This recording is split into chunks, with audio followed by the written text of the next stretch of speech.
প্রথম নম্বর বিষয় হচ্ছে এটাই, ঈসা আলাইহিস সালাম করা যাবে কি যাবে না। বুখারী শরীফ প্রথম খণ্ড 181 নম্বর পৃষ্ঠা এবং 182 নম্বর পৃষ্ঠার মধ্যে হযরত ইবনে আব্বাস রাদিয়াল্লাহু তাআলা থেকে বর্ণিত রয়েছে, রাসূল পাক সাল্লাল্লাহু তাআলা আলাইহি ওয়াসাল্লাম আমার একদা কবরস্থানের পাশ দিয়ে যাচ্ছিলেন। এমন তো অবস্থায় থমকে দাঁড়িয়ে গেলেন। যাওয়ার পরে সাহাবায়ে কেরাম জিজ্ঞাসা করলেন, ইয়া রাসূলুল্লাহ, ইয়া হাবিবাল্লাহ, ফিদাকা আবি উম্মি, ইয়া রাসূলুল্লাহ, আপনার পবিত্র কদম মুবারকে আমার মা এবং বাপ কুরবান হয়ে যাক। ইয়া রাসূলুল্লাহ সাল্লাল্লাহু তাআলা আলাইহি সাল্লাম, আজকে আপনি থমকে দাঁড়িয়ে গেলেন, কারণটা কি? এই বিষয়টা আমরা বুঝতে পারলাম না। আমার নবী পাক সাল্লাল্লাহু তাআলা আলাইহি ওয়াসাল্লাম আমার বললেন, হে আমার সাহাবায়ে কেরামরা, শুনো, আজকে যে কবরের পাশে আমরা দাঁড়িয়েছি, এখানে দুটি কবর রয়েছে।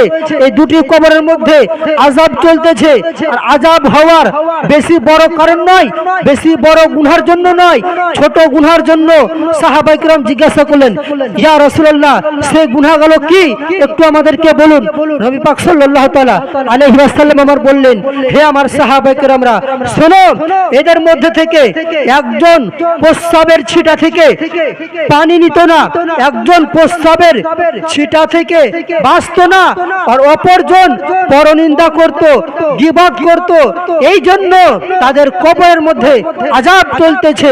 রাসূল পাক সাল্লাল্লাহু তাআলা আলাইহি ওয়াসাল্লাম আমার বললেন, হে আমার সাহাবায়ে কেরামরা, শোনো, আজকে যাও, তোমরা একখানা খেজুরের ডাল নিয়ে এসো। একখানা খেজুরের ডাল নিয়ে আসা হলো। সেই খেজুরের ডালকে আপনার দুই খণ্ডে বিভক্ত করলেন এবং দুই খণ্ডে বিভক্ত করার সঙ্গে সঙ্গে আমার রাসূল পাক সাল্লাল্লাহু তাআলা আলাইহি ওয়াসাল্লাম আমার দুটি কবরের মধ্যে গেড়ে দিলেন। গেড়ে দেওয়ার পরে সাহাবায়ে কেরাম জিজ্ঞাসা করলেন, ইয়া রাসূলুল্লাহ, ইয়া হাবিবাল্লাহ, নবী গো, আজকে যে আপনি এই কাঁচা খেজুরের ডালখানা এই দুটি কবরের মধ্যে গেড়ে দিলেন, এই বিষয়টা আমরা বুঝতে পারলাম না, এই বিষয়টা আমরা জানতে পারলাম না, একটু দয়া করে বলুন গো নবী। নবী পাক সাল্লাল্লাহু তাআলা আলাইহি ওয়াসাল্লাম আমার বললেন, হে আমার সাহাবায়ে কেরামরা, শুনো, আজকে এই কবরের উপরে আমি যে খেজুরের ডাল দুখানা গেড়ে দিলাম, আল্লাহর কসম করে বলি, আজকে এই খেজুরের ডালখানা যতদিন পর্যন্ত তরতাজা হয়ে থাকবে, যতদিন পর্যন্ত শুকনো হবে না, যতদিন পর্যন্ত আপনার কাঁচা হয়ে থাকবে, ততদিন পর্যন্ত কবরের আযাবটা আপনার হালকা হয়ে যাবে। হাদিস শরীফের মধ্যে দিবালোকের ন্যায় বোঝা গেল যে আজকে যদি একজন সামান্য মাখলুক যদি গাছের ডালের বরকতে যদি এই কারণে আপনার কবরের আযাবের মধ্যে হালকা হয়, তো আমরা হচ্ছে আশরাফুল মাখলুকাত, আমরা হচ্ছি সৃষ্টির সর্বসেরা এই মানব জাত যদি কবর জিয়ারত করে,